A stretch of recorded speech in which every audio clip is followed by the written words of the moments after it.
আমাদের পঞ্চগড় জেলায় পর্যাপ্ত পরিমাণ জাল টাকা, পঞ্চগড়, দোমার, দেবীগঞ্জ, ভাওলাগঞ্জ, এটার মূল হোতা আছে। এটা যারা একটা দুটো তাদের কাছে পাবেন, পড়াশোনার ভাইদেরকে আমি অনুরোধ করে বলবো আপনারা এই মূল হোতাটাকে ধরবেন। এই যে আমার হাতে 3 টাকা দেখতেছেন জাল, একদম 100% আমি আপনাদেরকে ছবি পিক পাঠাচ্ছি কিছুক্ষণের মধ্যে, আপনারা দেখবেন। কিন্তু মূল হোতাটাকে ধরতে হবে। সাধারণ জনগণ প্রতারিত হচ্ছে, বেশিরভাগ ফ্ল্যাক্সির দোকানে এই টাকাগুলো ইউজ হচ্ছে। হোটেলে এরা কিছু এদের লোক আছে, এই চক্রের কিছু লোক আছে, এরা ভদ্র লেওয়াজে এই টাকাগুলো কিছু দোকানদারকে দিচ্ছে।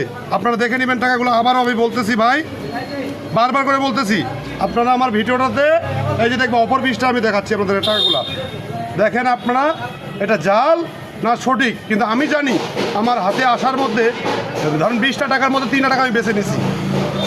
আপনারা দেখেন, একটু একটা করে দেখেন, বলেন আপনারা এটা জাল না সঠিক।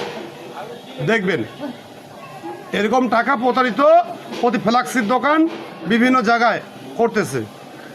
আপনারা পড়াশোনার ভাইদেরকে বলবো, যাদের কাছে একটা দুইটা পাবেন আপনারা তার মূল হোতাকে এইভাবে ধরবেন। কিন্তু আপনারা যার কাছে পান তারে পুটকির মধ্যে আঙ্গুল দেন, কিন্তু না, এটা তো মূল হোতা আছে একজন। সাধারণ জনগণ কেন মরবে? তার লাইফ ফিউচার নষ্ট হবে কেন? আপনারা মূল হোতাটাকে বের করেন, কে বা কাহারা।